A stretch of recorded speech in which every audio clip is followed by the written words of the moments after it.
Thank you so much for joining. We're slowly getting started as people trickle in.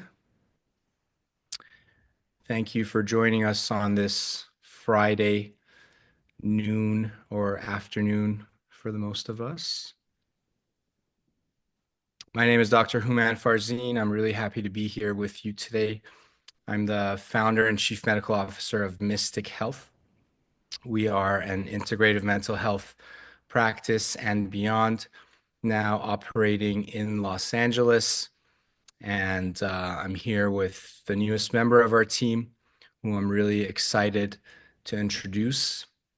Dr. Nick Schiavoni is an anesthesiologist based in Orange County. So it's really exciting to have him on board because our services are now also available in the larger Southern California area. And Dr. Nick is an anesthesiologist, and he's our director of clinical strategy at Mystic Health while we roll out our services to the larger public. His expertise spans pain management, psychedelic medicine, and integrative approaches to mental health. His role at Mystic Health currently is to help optimize our treatment protocols, ensuring best practices, and developing strategies for us to incorporate psychedelic assisted therapies with a particular focus on ketamine into our multifaceted practice. Dr. Nick, it's a real pleasure to have you. If you can say a few words about yourself and what brought you here, and we'll take it off from there. Thank you. Yeah, of course, man. I appreciate it, dude. It's really nice. I'm really excited for this opportunity. I mean, the team you've put together is really special, and I think, you've amassed a really special group of individuals that is really multidisciplinary in nature. I think everybody brings something to the puzzle, and that's extremely important in this medicine and in this journey and this ability to offer a holistic form of medicine. And so I'm excited to learn from you. I'm excited to contribute, and I'm excited to be part of the team. A little bit about me and my background. So yeah, I grew up in Ohio. Went to undergrad at Miami of Ohio. Went to medical school at the University of Cincinnati. Then went on to Colorado, where I did my residency in anesthesiology and did a fellowship in acute pain management. From there, I worked for a couple years on staff, then transitioned to Southern California, where I've been working as an independent contractor for the past year and a half or so, doing anesthesia in different hospitals and surgery centers in the Orange County and Southern California area, but also traveling a bit and exploring some other places and seeing how things are done in other sides of the country.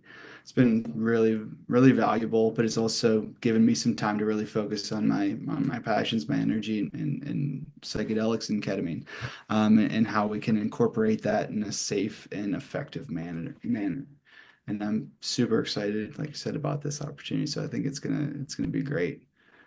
I think, underlying that is kind of like always been a passion of mine to try to understand how. I've since from the moment I could actually choose what I wanted to learn, which was in going into college, I majored in biochemistry because I kind of wanted to learn the foundations of life, like what are the chemical processes that support biological life. Then I went and wanted to learn more about the human body. How does that work and what can go wrong in that system? And so I went to medical school.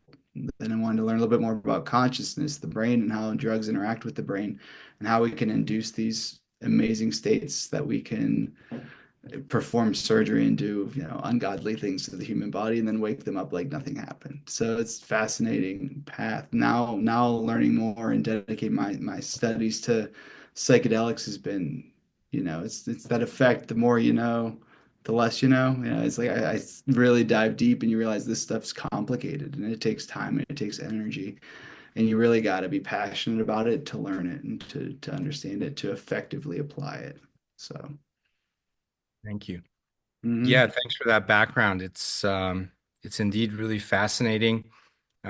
Before I worked as a palliative care physician, I was doing rural medicine, a lot of rural emergency medicine, and I actually used ketamine a lot for procedural sedation in various settings, various population groups, from children to older adults.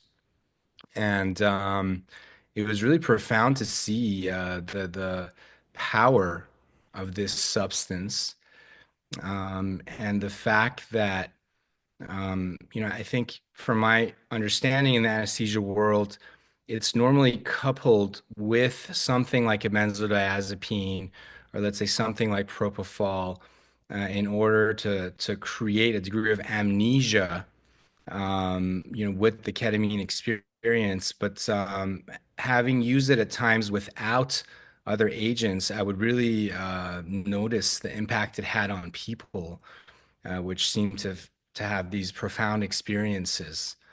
And so that's one of the things that got me interested in ketamine.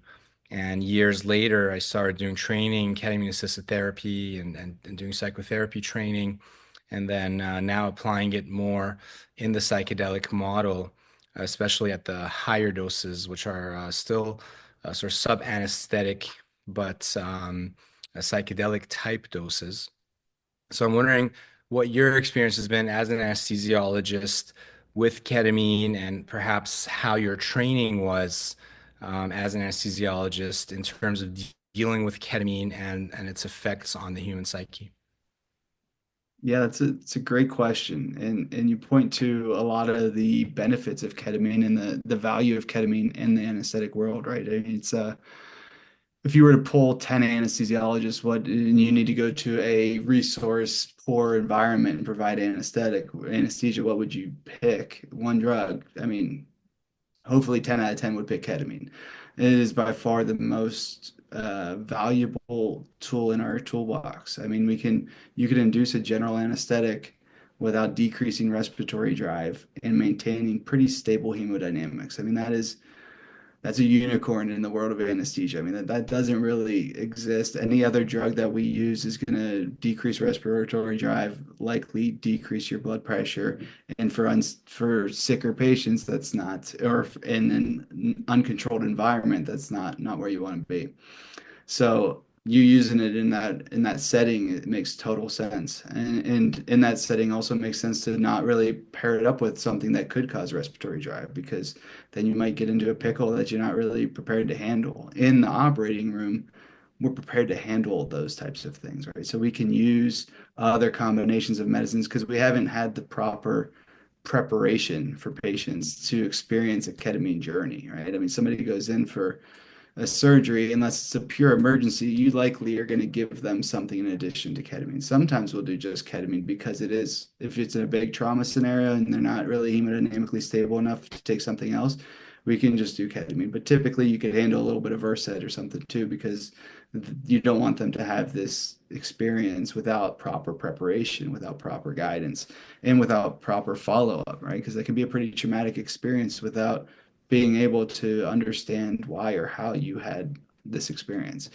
So my utilization of ketamine in a controlled environment in the operating room is pretty similar to kind of what you had mentioned, usually paired up with something. It's kind of trickled in as a component, as an adjunct to pain, typically to reduce opioid requirements. So we use it for really painful operations that you're expecting to wake up with some degree of pain. Ketamine can help reduce your amount of anesthetic that you need to use, your general anesthetic, but also reduce your amount of opiate that you'd use throughout the case. So for that's where it mostly lives. We do use it for some procedural sedation, but again, that's typically down in the emergency room, not necessarily in the operating room setting. I have used it pretty extensively on the acute pain service, and that was probably my most in-depth experience with using ketamine in a hospital setting. And we could talk about that now, or we could talk about it in a little bit when we talk about pain management, but I don't think we necessarily use ketamine to its full potential in a hospital setting. I think it has I did an acute pain fellowship, so I'm an expert in physical pain. I'm an expert in trying to reduce pain with procedures and with medications. And ketamine is a valuable tool, and we would use it as a low dose infusion, 10 to 15 milligrams, do it for 2 to 3 days sometimes. and but really subperceptual. Anytime they're having any type of psychedelic experience, it's you're decreasing the rate, and you're given potentially giving Ativan or something to stop that. And as I think we both know, that I think we're using it in a unidimensional way when it can be used multiple different ways. And I think I'm hoping that in the future, through our work and through education, that like we'll be able to better understand the varying uses of ketamine. I think you can use super low dose, you can use medium dose, you could use high dose, and those are going to be for different people at different times. So yeah, we'll talk a little bit more about that, but I think that is really how I see ketamine changing the field of pain management is this personalized custom approach. Right on. Thank you. So when you use it in this acute pain setting, it's typically given essentially in a microdose fashion. If you're saying it's subperceptual, given very slowly over a number of days, like once a day with the goal of reducing opioids, or is it administered multiple times in the day? How is it We usually? would typically do an infusion, a continuous infusion. So you're getting this nonstop for 3 days, 3 to 5. Typically maxed out about 3 days. We would try to come off of it. Sometimes we would go to 5 days, but 3 days was pretty much what we would say. All right, your body's been able to reset some of your opiate receptors. You're able to kind of resensitize yourself. So typically in that time period, you're trying to come down off opioids. So you're going to reduce that to try to get your body used to a lower presence of opioid in the bloodstream. So your receptors have a little bit of time to reset, and you can regain basically the ability to get analgesia with opioids again, because you're not going to go home on ketamine pretty much. Even though that's, who knows? I mean, I think there's some value for sure to, sometimes we would transition patients from IV infusion to oral, then we would dose it about 3 times a day.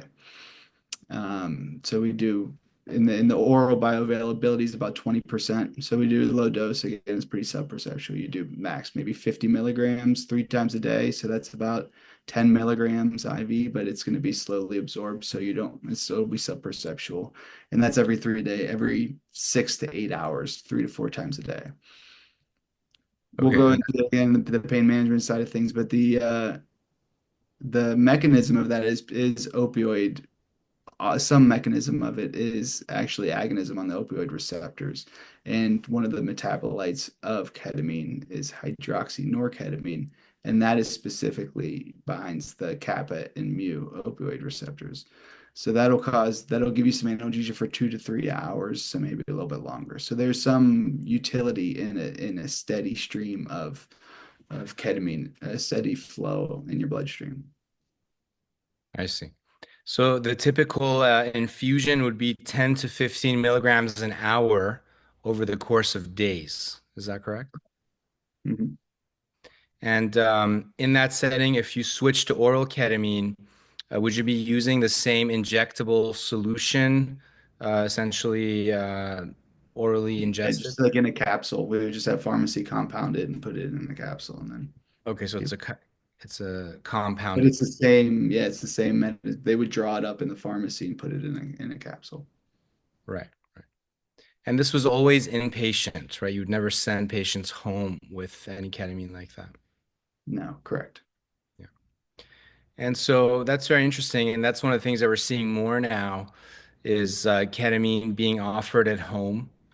I think ketamine went from being a substance that was always administered by an anesthesiologist in a very medicalized setting to this medicine that is now, especially after the COVID situation and certain companies being able to ship ketamine at home and certain practitioners, we have more and more of it being done remotely without direct supervision. And even some of them now offering mail-in injectable forms, which is a pretty interesting shift away from how it was. Perhaps it's a good time now to just delve a bit into the history of ketamine, just touching on some basic points of when it was first synthesized and used and how, and then we can talk about how it's evolved since. Yeah, of course. So ketamine was first synthesized in 1963 by a University of Michigan researcher. It wasn't FDA approved for general anesthesia until 1970. And that's really, like we talked about, where it lived for the next 3 decades until the early 2000s. But lived in the anesthesia world for those reasons. It's a wonderful anesthetic, no decrease in respiratory drive, hemodynamically stable, safe in unstable patients, whether that's on the battlefield, whether that's in resource poor locations, whether that's with children without IV access. You can use this in a lot of different patients and use it safely and appropriately. And then also, aside from just being a safe general anesthetic, you could use it as an analgesic and a great treatment there. Then in early 2000s, we noticed that there's antidepressant activity to it. And those were really the first studies were like in the 2006, 2007 range. And that was the first time we really started to evaluate ketamine as an antidepressant. And it showed great data, and it continues to show really good data, but it's superior to SSRIs. Um, and it's not a once daily medication, but something that actually helps the patient heal themselves. And I can't wait to dive into that a little bit more with you. But it's it's been great as an antidepressant. I think its rapid effects great for anti-suicidality and acute management of that. It also, I think you're talking about, is gaining some popularity for analgesia as well, and I think that is a very underutilized indication currently. I think that there's huge opportunity for ketamine with analgesia and with chronic pain patients for a couple reasons. One, it's like I said, I'm an anesthesiologist. I was trained to attack physical pain, right? I know some awesome. I learned from some great physicians that are very creative on how to use procedures and different combinations of medications to produce profound analgesia, right? And I'm extremely grateful for that training that I got at the University of Colorado. But we're using ketamine very unidimensional, and there's always was a subset of patients that our medicines weren't working for. We can get them an epidural that everything's numb. We can do a nerve block. They can't feel their leg, but they're still telling us they're in 10 out of 10 pain. And, at that point, either my attendings or they would kind of just put up their arms and point to their head and say, it's supratentorial. I mean, what are we going to do? And that always really bothered me, right? I mean, we're pain physicians, right? I mean, they're in pain. I don't care how they're in pain or why they're in pain, but they're in pain. I mean, how do we help them? How do we use the tools that we have to fix that or to improve on that or help them improve themselves? And I think that's really where ketamine can come into play. And that's is brings up this concept of total pain and that you guys are experts for in palliative care. And I'd love to hear your input as well. But like I didn't learn about total pain until I started doing my own independent research. And I think Dr. Fracken's on here. He was actually the one that introduced me to this concept. And honestly, it changed my life. And I'll be forever grateful for him because to him for that because it changed the way I think about pain. I've always known that there's a psychological component to it, but I've never had such a good concept. And total pain is this concept that was created by Dame Cicely Saunders is the in the 60s, who's a wonderful story herself, but she started the first hospice in the modern hospice of what we know today in London, England. And she described pain as this total pain concept. Yes, there's physical pain. Again, that's my expertise. But there's also psychological pain, there's social pain, and there's spiritual pain. So there's four components of pain that everybody that's experiencing pain has some mixture combination of that. Some are heavily weighted in other areas, but those are all contributing to the patient's subjective experience of pain. Ketamine has the unique ability to attack each of these four segments of pain, and that is, to me, is just like, wow, this is the answer, right? Because you could attack physical pain. I'll go through the mechanisms with you in a bit. It attacks the psychological pain. Again, we're going to talk about that in the pain. But once you can fix that physical and psychological pain, you could really improve upon your social pain. You could really make those connections with your family, with yourself, with your environment that you haven't been able to really have because you've been so focused on your pain. You could, and then ketamine, like we talked about, as a psychedelic in this deeper experience can be very spiritual and can absolutely help heal that spiritual pain. So with one medication at different doses and in different regimens and in different settings, we can attack all four of these. And so it's up to the clinician to see which one we want to go after and the patient, right?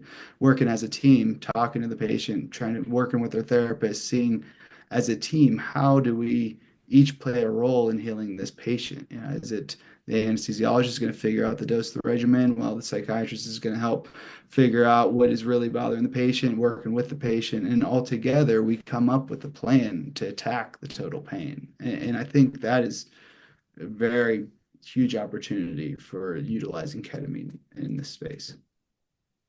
Yeah, thanks. Thanks for bringing up this notion of total pain.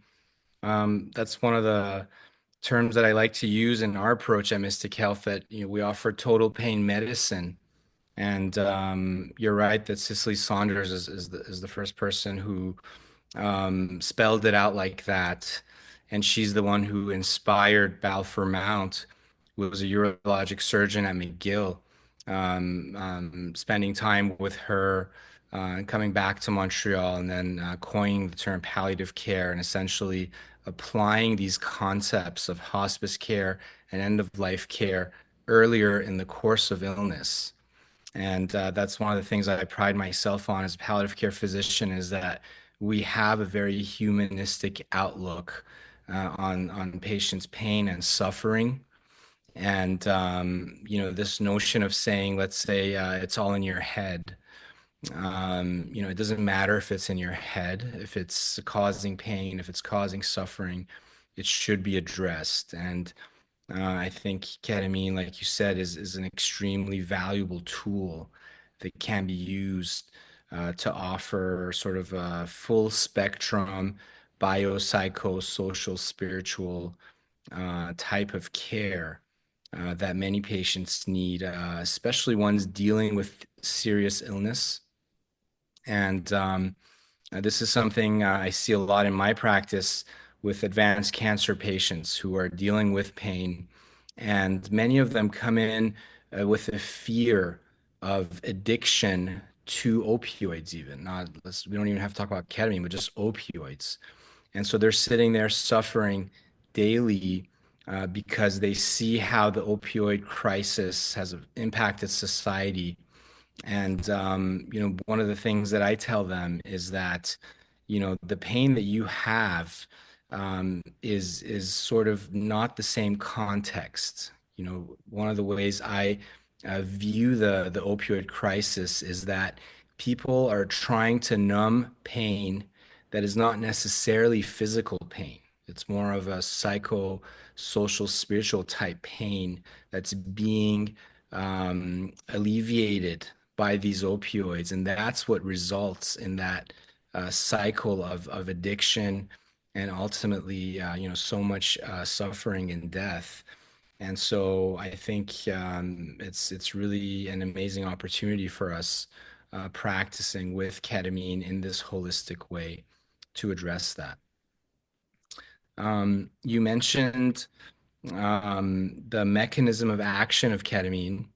And I'm wondering if you could speak a little bit about the mechanism of action and how it does alleviate pain and cause some of the psychoactive effects that it does. Yeah, for sure. Ketamine is a different animal. I mean, it's a complicated drug. So interrupt me at any moment if you feel like we need to elaborate on something. And the brain is complicated, right? So the brain has 100 billion neurons, and each neuron is connected to 1,000 other neurons. I mean, the brain is made of 100 trillion different neuronal connections. It is simply the most complicated system known to man. So there's a lot going on here. So I'll try to simplify it, but it is very complex. And like I said, ketamine in itself is complicated because it's not just one receptor. I mean, it's ketamine makes like psilocybin and the classical psychedelics seem like child's play. It's like it's easy because it's just swamping the system with 5-HT2A. You know, it's just serotonin agonism pure. That's classical psychedelics. Ketamine, if you ask most people, they'll say it's an NMDA antagonist. And then you ask them, well, what does that mean? And most people don't really know what that means, right? It's because, again, it's pretty complicated, but it works on multiple different receptors. So ketamine is going to work on, and I like to break down first off, I like to break down the mechanism of action of ketamine basically in three different components, right? So you have your pharmacological component, you have this element of neuroplasticity, and then you have this psychedelic experience. And those three things together give you your therapeutic benefit. So, from a pharmacological standpoint, ketamine is going to hit a lot of different receptors. So, its primary mechanism of action is this NMDA antagonism. So, what does that mean? Well, the NMDA receptor is a glutamate receptor that's located on both inhibitory and excitatory neurons. It basically helps regulate the neuronal pathways in your brain. So when it's binding, it's inhibiting. So it's an antagonist. So it's inhibiting excitation on certain excitatory neurons. So that's going to cause your sedation and your dissociation.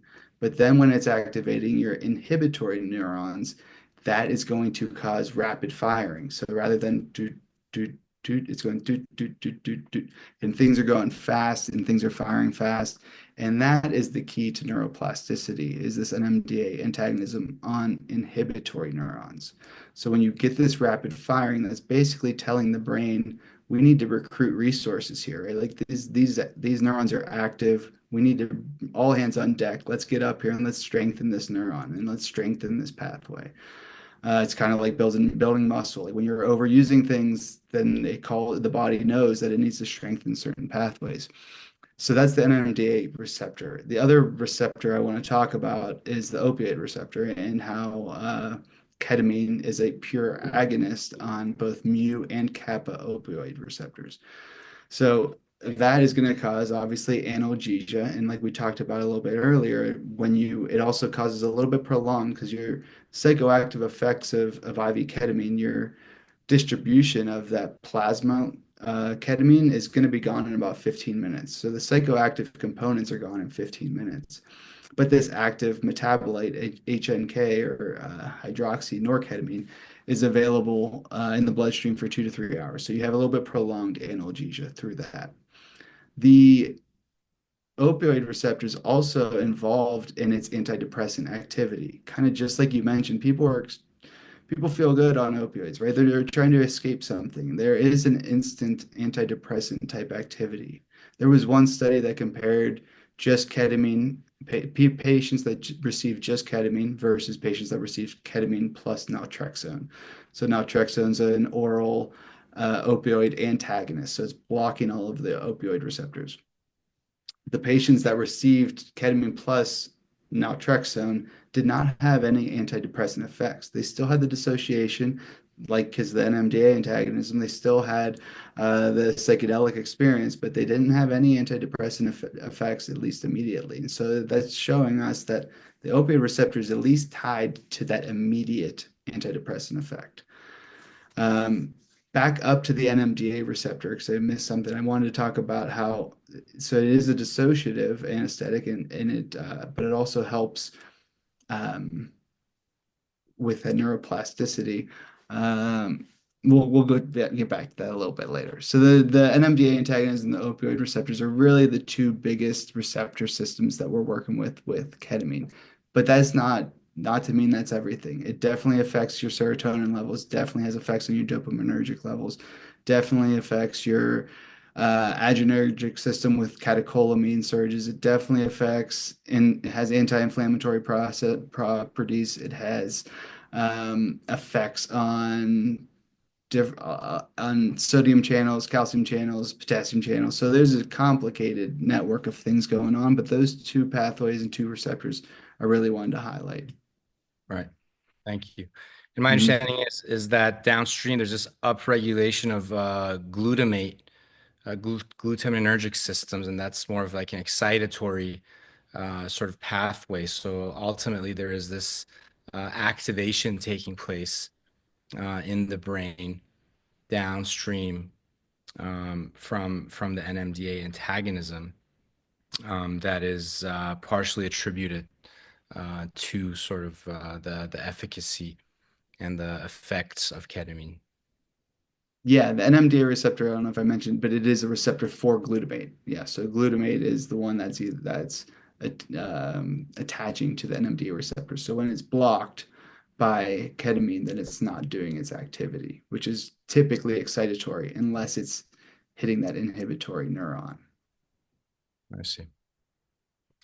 Um, I'm wondering, as an anesthesiologist, um, my sense is that your view on ketamine and its effects differs from, let's say, the normal view.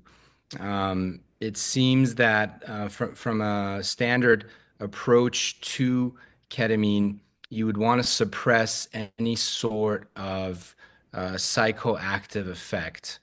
Whereas what's happening now, especially in this psychedelic paradigm, is that we're sort of welcoming what comes up, even though it might be challenging.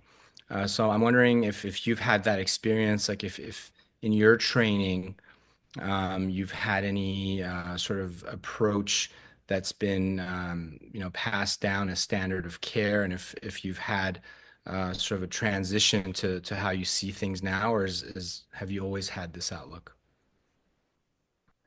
Yeah, I mean, like I mentioned, I think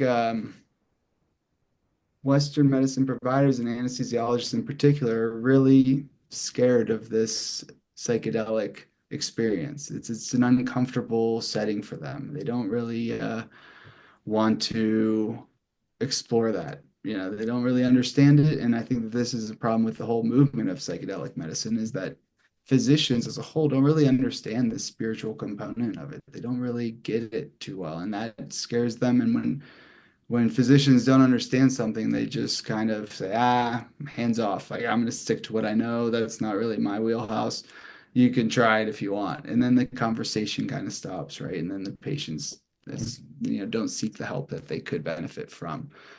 So yeah, I don't have much experience actually, encouraging that type of experience in a hospital setting because it's not the proper setting. You know, nobody else is really comfortable with it. I mean, I think the palliative care team working with them would be a huge opportunity because they spend more time with patients. They actually get to know what the patients, are suffering from and how to help incorporate different things. And so I think that that is, using both of our skill sets would be a good opportunity, but using just having just an anesthesiologist encourage that without proper support that can be there back and forth is not going to be ideal in an inpatient setting unless the whole protocol is developed that way. Right. Yeah, it's interesting because altered states of consciousness is something that's inherent to our existence. I mean, the reality is that we're dreaming a third of the time, and that's an altered state of consciousness. And one of my good friends who I hope to host on this webinar series, Dr. John Kanefsky, has come up with this concept of surgery as ceremony. And so the idea is that, you're going into this altered state of consciousness. Why not treat it as some sort of, ceremonial altered state of consciousness? And perhaps it could have some benefits that we're essentially missing out on by not approaching it in this way. The other issue that I want to raise, which is a relatively hot topic now, even some very well-known psychedelic researchers, essentially saying that ketamine is not a psychedelic. And so we have this categorization of psychoactive substances to say what is psychedelic and what is not. And classically, the psychedelics are the serotonin 2A agonists like psilocybin, like LSD, like DMT. Whereas ketamine is working on a completely different system. My personal view on that is really going to the roots of the word psychedelic. And if we're talking about mind manifesting, if we're talking about gaining access to the subconscious content that sits just beneath our normal state of awareness, I think it's very clear that ketamine is a psychedelic. And that's how we use it in a psychotherapeutic setting, is by unlocking the sort of gates to the subconscious material that will emerge in a ketamine experience. Yeah, absolutely, man. I mean, like you said, there's these different teams and these different camps, and they're going to support. No, I only think ayahuasca is best for healing. I only think DMT is good for this indication. I only think MDMA. No, like ketamine is definitely a psychedelic, I think. Yeah, it has, if you look at the way people describe ketamine experiences, the correlations compared to classical psychedelic descriptions, it's right on. I mean, the same themes exist. I mean, you look at like what a mystical experience is, right? You have this ineffability, like this it's very challenging to put words to this experience. So that's where we kind of it's easy to make that argument. Well, for somebody that hasn't necessarily experienced ketamine because it's a different mechanism. But if you've experienced ketamine, you've experienced other psychedelics, it'd be very challenging for you to say that this is not a psychedelic. It has, like I said, a lot of the components, that ineffability. It has this feelings of pure love, joy, happiness. It's got this ego dissolution, connectedness to self, to others, to the universe.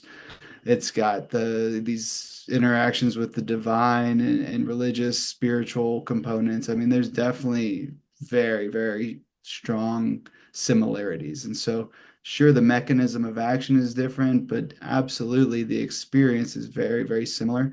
And and that is one thing that I really think, again, the future of ketamine therapy, I think we really need to study this as a psychedelic, right? There's all of these studies and science that backs this 0.5 milligram per kilogram for 40 minutes. Repeat that twice a week for 3 weeks. You have 6 sessions. And we could go into why that's beneficial. It's extremely beneficial for neuroplasticity. And I want to talk a little bit more about that in a bit. But and the whole ketamine assisted therapy, when you do start doing antidepressive activities, you can heal with that duration of treatment. But we're not studying it in the sense as a psychedelic, even though these classical psychedelics are showing such great promise in end of life patients and people struggling with these big questions of why me, what's the end going to be like, these existential questions that most patients have a really hard time healing from and overcoming. Psychedelics have shown to be very effective in that patient population specifically, but we're not using it in patients in America, at least because we can't use it yet. And that hopefully will change at some point. But if it doesn't, we have a psychedelic that induces that same experience. Why are we not studying, or a very similar experience? Why are we not studying ketamine as a psychedelic in that context? It should be giving the same scientific rigor as we're giving psilocybin and other psychedelics right now. Thank you. Yeah, I agree, and that's one of the reasons I am involved with some other psychiatrist colleagues to try to have more research done on ketamine. I know there are a lot of efforts taking place, and you brought up the mystical state, and the mystical experience questionnaire developed by Walter Pankey and evolved over the years, which we use regularly after psychedelic sessions with various substances.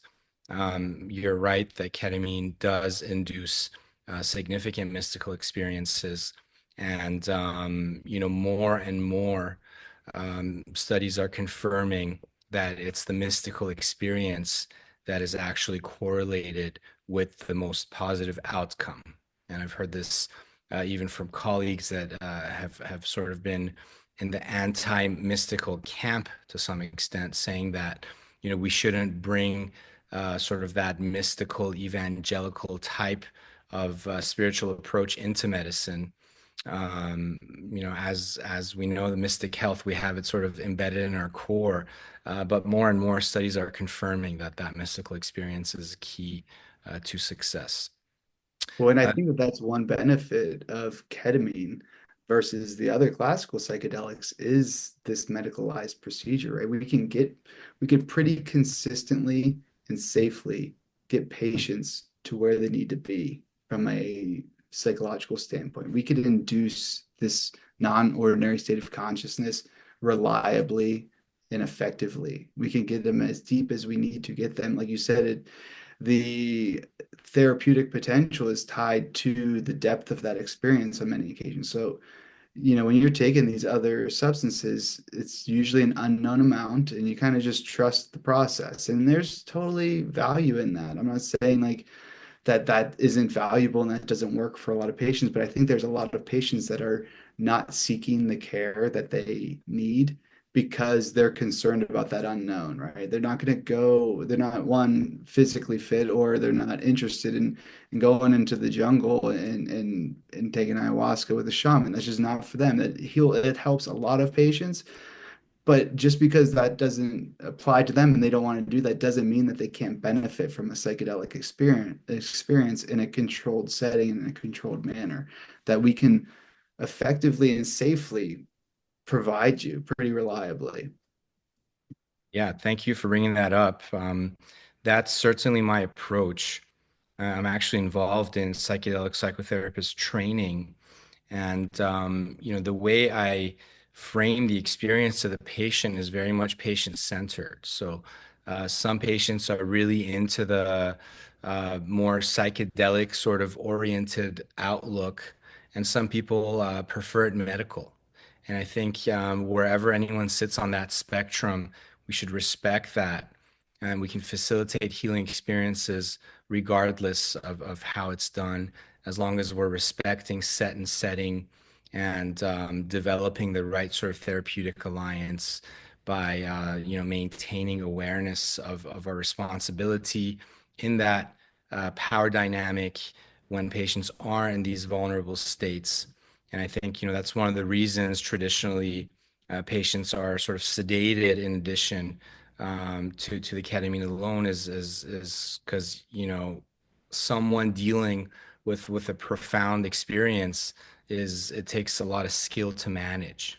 And often it's someone with psychotherapeutic background that can manage those skills, and those are the skills that we aim to teach, and if not, to create multidisciplinary teams that can offer that safe and comprehensive care.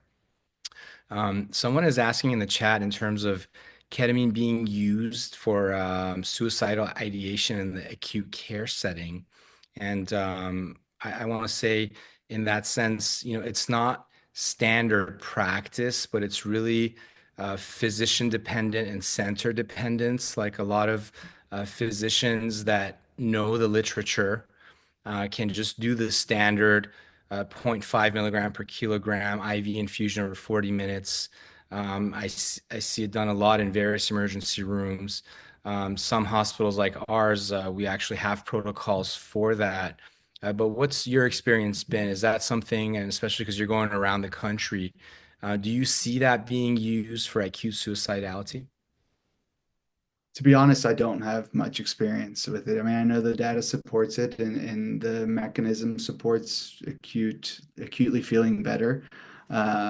I don't have much experience kind of in that role. I mean, that's usually a psych consult, emergency medicine, usually don't involve the anesthesiologist, hopefully. But I think is great value there. But it's got to have appropriate follow-up, right? I mean, it's going to cause some acute recovery and you're going to feel better acutely, but like, what's the long-term play here?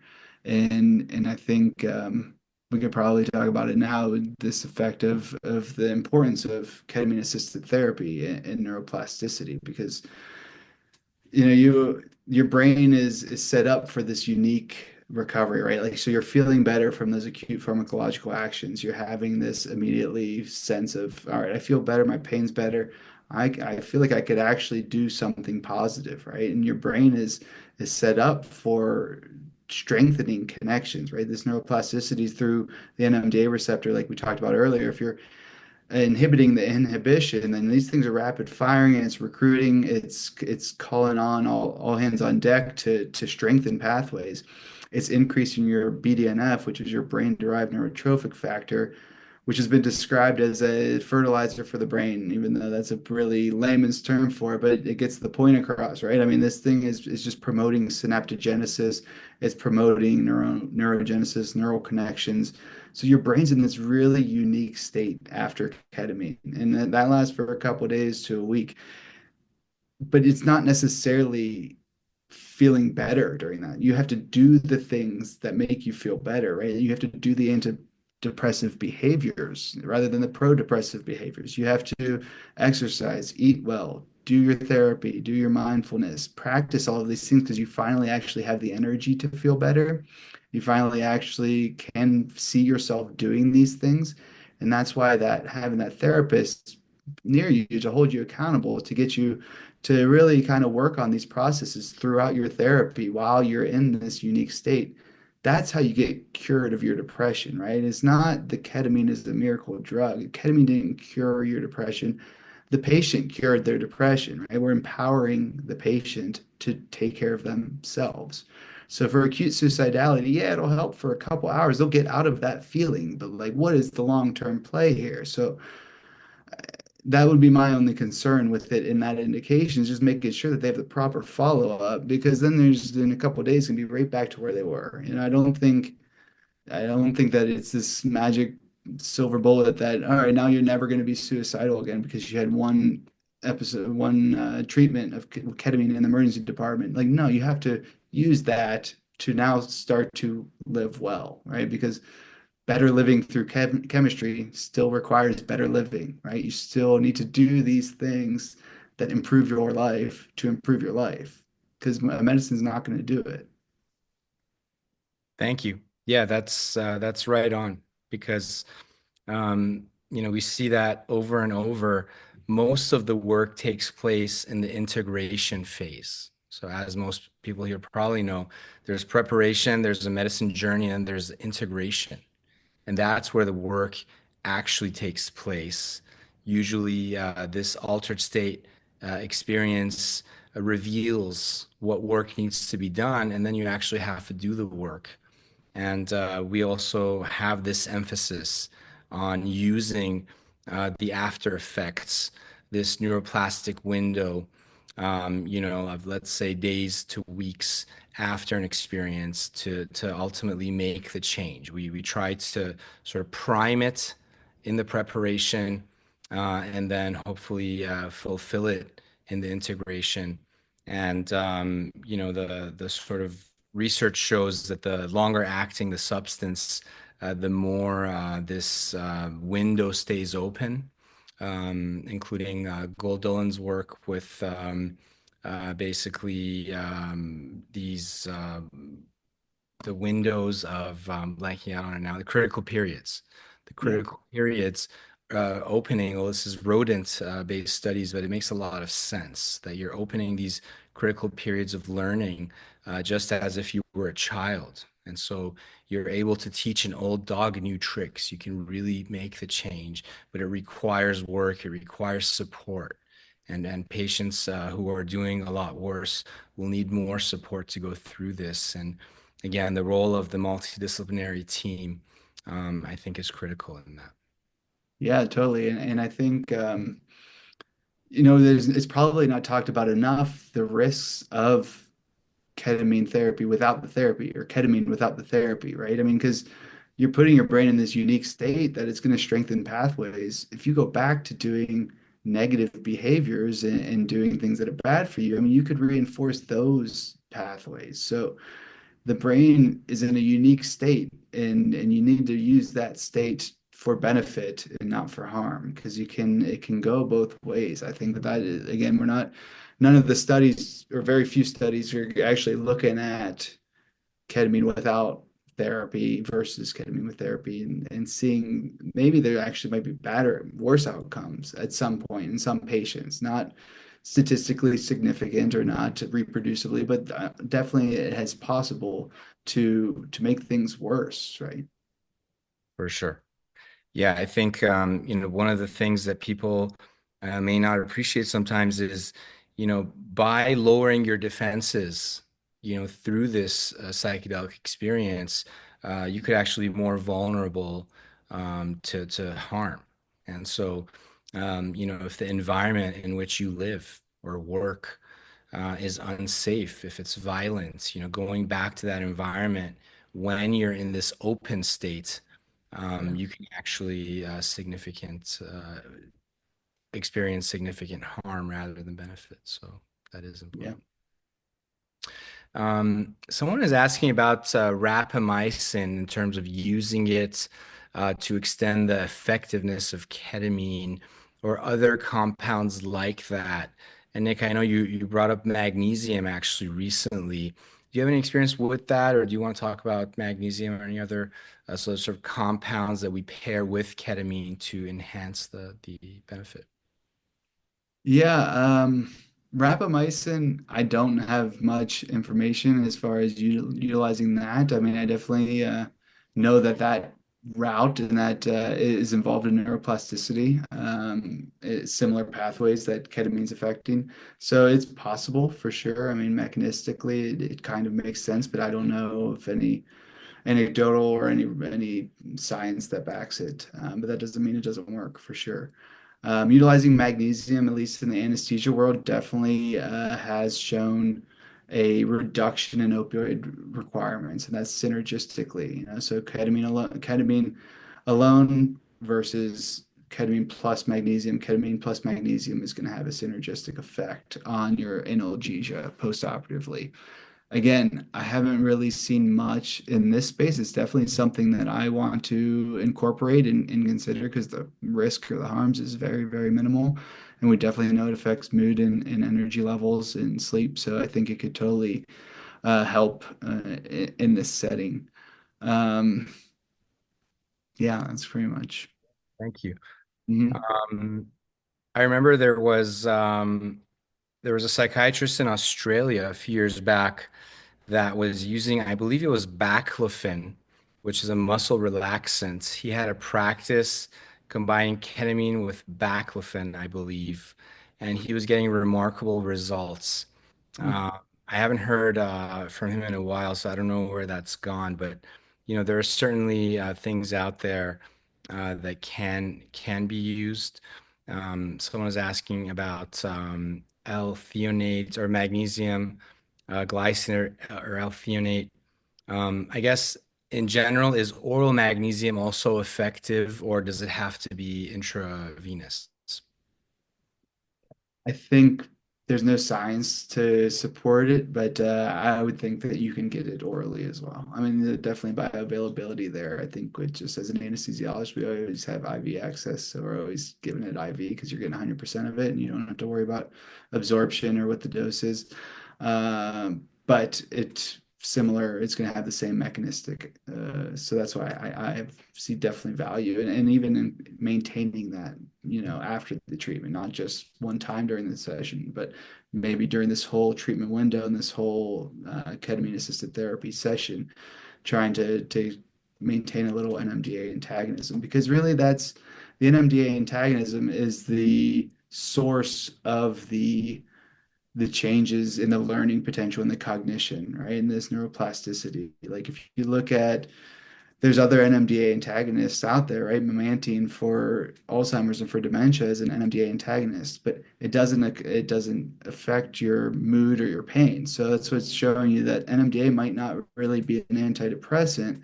It might not really help with your pain, but it's helping with your cognition and your thinking. So if you're taking another NMDA receptor for that thinking purpose, then it's possible you can really maintain those critical windows open a little bit longer. It's possible you can really work with therapists a little bit longer. You could really optimize your life during that window, so you don't need to take a medicine regularly because you're living the life you need to live. Right on. There's a very good question raised here in terms of contraindications, in terms of using ketamine.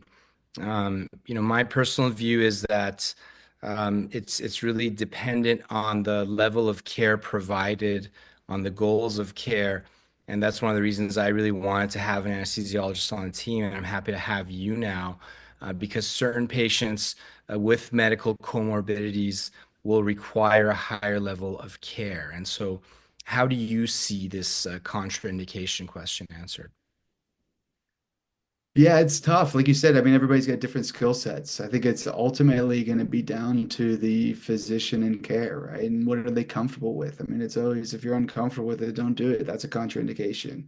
If you don't feel like you can manage the situation, don't do it. I mean, that's an easy answer. I think from a, protocol standardized thing, anybody with in a hypertensive emergency crisis, you're not going to give them a blood thing that's going to probably increase their blood pressure. Even if it is mild, it will probably increase your blood pressure and your heart rate. So if you're worried about um, uh, cardiovascular disease, if you have any unstable cardiac disease or any risk of an MI, that's it's going to be a risk benefit profile. I mean, it's a super safe medicine, but if some of these patients are really sick, and so I think you're really looking at your cardiac instability, blood pressure, and any history of uncontrolled seizures because you are increasing the activity. So it may decrease your seizure threshold. Studies are questionable on that, but if somebody who's having regular or uncontrolled epilepsy, I definitely wouldn't.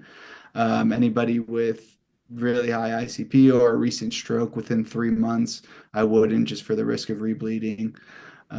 Those are kind of the big ones. You're avoiding catastrophes if you're avoiding strokes and MIs, and those are the biggest concerns, I would say.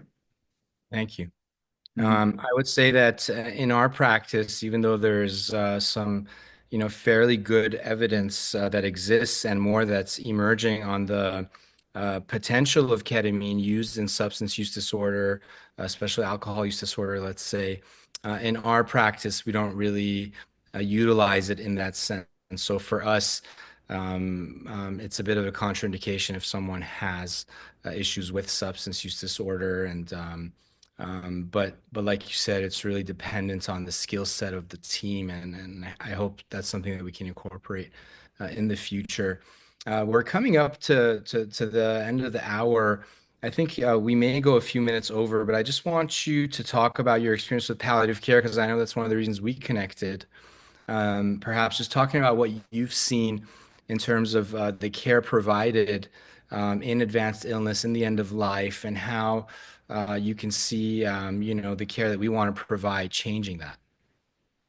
Yeah, totally. I mean, simply, I think the system's kind of broken with the way we approach end of life in this country. I wouldn't say palliative care is broken, but the way we approach end of life as a society, as a culture, it needs to shift, right? And I think I was always cognizant of this throughout my medical training. I always kind of noticed like, should we be doing that? And you hear a lot of those comments, but really less discussions. And that feeling really, I think, came to heart throughout COVID when I was working in the ICU and really, detached from the patient and, physically and emotionally, you just kind of had to wear your gown. You couldn't really even interact or touch. It was just a really hard time. Not necessarily I mean, it was for me as well, but for the patients most importantly. And I think although it was tough, it definitely drew it inspired me, right? It inspired me to use my skill set, and my passion, what my interests are, what I'm good at, to really try to help change this paradigm. And that's when I landed on psychedelics because I've always been interested in psychedelics and I didn't know how to incorporate it. But this is exactly the way, and this is exactly the way that we have an opportunity to not just change each patient's lives, but the culture and the community and the way we because it gets inherited, it gets passed down, right? I mean, we're all fear death because of the bad experiences we've had with death. If you have, if you witness a good experience with death, or how it actually could be positive, and it could just be somewhat an enriching experience, then it's going to change the downstream effects. I mean, we can change the society and the culture one patient at a time. And I think these experiences have the potential to really change how we approach this. Thank you so much. It's really a pleasure and honor to have you on our team and to help in our mission to change the culture of death and dying. And there's so much beautiful work that needs to be done and can be done and will be done. For anyone that wants to rewatch this webinar or send it to others who couldn't make it, we will have it on our YouTube channel. We'll send out the link if you've registered. It usually gets uploaded by Monday. Our social media handles are at mystic.healthy. Nick, thank you so much for your wisdom. And thank you, everyone, for being with us. Look forward to seeing you in future webinars. Of course, man. I appreciate it. This was fun. All right, take care. Yeah. Cheers. Bye.